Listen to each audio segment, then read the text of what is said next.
అండి నమస్కారం అండి. జై శ్రీరామ్. జై శ్రీరామ్ అండి. నేను ఇక్కడ ఒక చిన్న మంచి పని ప్రారంభం చేశాను. చిలుకూరు బాలాజీ శివాలయం. సోల్జర్కి గన్ను, స్టూడెంట్కి పెన్ను అని. చదువుకునే పిల్లలు ఎవరొచ్చినా వాళ్ళకి పెన్ను ఇచ్చి పంపిస్తున్నారు. చాలామందికి ఇది ఏదో చిన్న పనిలాగా ఉంటుంది. చిన్న పని కాదండి, వచ్చే తరం అండి. ఈ దేశాన్ని, ధర్మాన్ని కాపాడేవాడు. మీరు అర్థం చేసుకోండి, చర్చి పక్కన స్కూల్స్ ఉంటాయి. అవునండి. ఎంత లేదన్నా స్లో పాయిజన్ మోటివేషన్ నడుస్తుంది. అవునండి. డబ్బు మనది, పిల్లోడు మనడు, దేశం మనది. మస్జిద్ పక్క మదరసాలు ఉంటాయి, భయంకర మోటివేషన్ నడుస్తుంది. గుడి పక్కన బడి లేదండి. గుడికి పిల్లోడు వస్తే పట్టించుకునే వ్యవస్థే లేదు. అవునండి. మళ్ళీ ఆఫీసర్లందరూ మన హిందువులే, బాగా చదువుకున్న వాళ్ళే. ఎందుకు ఆలోచించడో అర్థం కాదు. కాబట్టి రిక్వెస్ట్ పెట్టుకుంటాం. ఎక్కడా నేను ఎవరిని వ్యతిరేకించట్లేదు. ఇప్పుడైనా కొంచెం మార్పు. మన దగ్గర టికెట్ కొంటే సేవ, వెయ్యికి వస్తే మర్యాద, డొనేషన్ ఇస్తే గౌరవం. సరే, అది ఎప్పుడు మనకు అలవాటైంది, వదిలేద్దాం. ఇక ముందు గుడికి వచ్చిన కుర్రుడిని పలకరిద్దాం. అవునండి.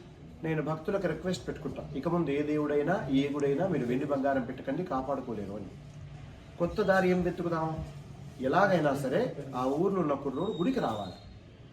ఆ గుడికి వచ్చిన కుర్రోడు ఆ దేవాలయాన్ని, దేశాన్ని, ధర్మాన్ని కాపాడుకోగలిగే శక్తి ఉన్నవాడు. మన కుర్రోళ్ళని మనం మోటివేట్ చేసుకున్నాం.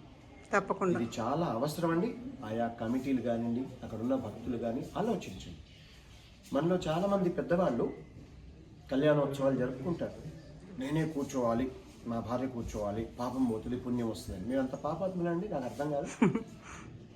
కాబట్టి కొంచెం అర్థం చేసుకొని ఇక ముందు మీరు కూర్చోమాకండి. మీ ఊర్లో పిల్లలకి మీరు టికెట్ కొని డబ్బు కట్టి, అంటే దేవునికి చేరుతుంది డబ్బు, నష్టమేం లేదు. అక్కడ అవసరాలు చాలా ఉంటాయి. Good idea. ఆ ఊర్లో కుర్రోళ్ళని, అమ్మాయిలు కానీ అబ్బాయిలు కానీ, చక్కగా అమ్మాయి అయితే చీర కట్టుకొని, అబ్బాయి అయితే ధోతి కట్టుకొని ఆ 2 గంటలు ఆ మండపం మీద వాళ్ళు కూర్చోగలిగితే ఆ వంశ చరిత్ర ఏమిటి, అది వెంకటేశ్వర రాముడా, శివుడా, అమ్మవారా, అసలు ఆ కళ్యాణ క్రతువు ఏంటి, ఇవన్నీ దాంట్లో ఉన్న మర్మం తెలుస్తుంది వాళ్ళకి. కానీ వాళ్ళు మాట్లాడే అవకాశంలో ఉంటారు. ఎందుకంటే మీరు గవర్నమెంట్ స్కూల్కి పంపిస్తారు. గవర్నమెంట్ స్కూల్లో మీరు ఏ ఒక్క గురించి చెప్పడానికి అవకాశం లేదు. అదొక వ్యవహారం ఉంటుంది కాబట్టి. అవునండి. కాబట్టి ధర్మం మళ్ళీ ఎక్కడ తెలియాలి? దేవాలయం అంటే ఒక శక్తి కేంద్రం, దేవాలయంలో మాత్రమే తెలియాలి. కాబట్టి దేవాలయంలో ఇలా కొత్త వ్యవహారంతో వెళ్ళే ఒక అవకాశం తీసుకుందామని తెలియజేస్తూ జై శ్రీరామ్, భారత్ మాతాకి జై. జై శ్రీరామ్. చాలా బాగా చెప్పారండి. థ్యాంక్స్ అండి. ఓం నమః శివాయ. గోవింద గోవింద.